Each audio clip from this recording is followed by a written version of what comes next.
Il y a vraiment un très très beau travail d'émaillage et ce côté iridescent que vous voyez est donné par une troisième couche.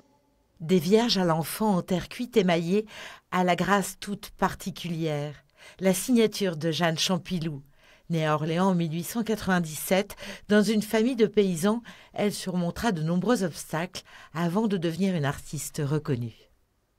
Jeanne Champilloux a une vocation contrariée puisque ses parents ne veulent pas qu'elle suive les cours aux Beaux-Arts d'Orléans.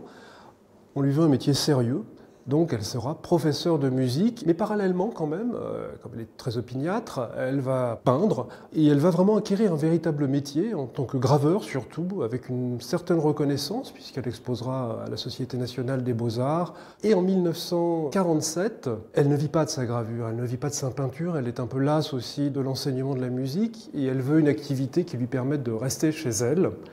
Et elle se dit, mais pourquoi pas la céramique ? Jusqu'à sa mort en 1978, Jeanne Champilloux se consacrera à la céramique. En cette période d'après-guerre, Picasso a redonné ses lettres de noblesse à cette discipline. Les architectes en charge de la reconstruction de l'église Saint-Martin de Bergues commanda à l'artiste orléanaise un chemin de croix. Nous sommes en 1958, donc le chemin de croix va être réalisé à peu près sur une année.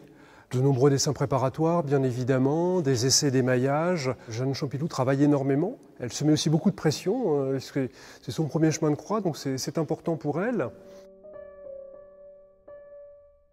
Jeanne Champilloux, très exigeante, était souvent très en retard pour rendre ses commandes. Elle s'avançait sur des dates, mais c'était très compliqué vu le long processus, donc c'était souvent le mauvais temps, le rhume, mon assistante est malade. Elle avait des stratégies un peu pour faire attendre, je dirais, les commanditaires.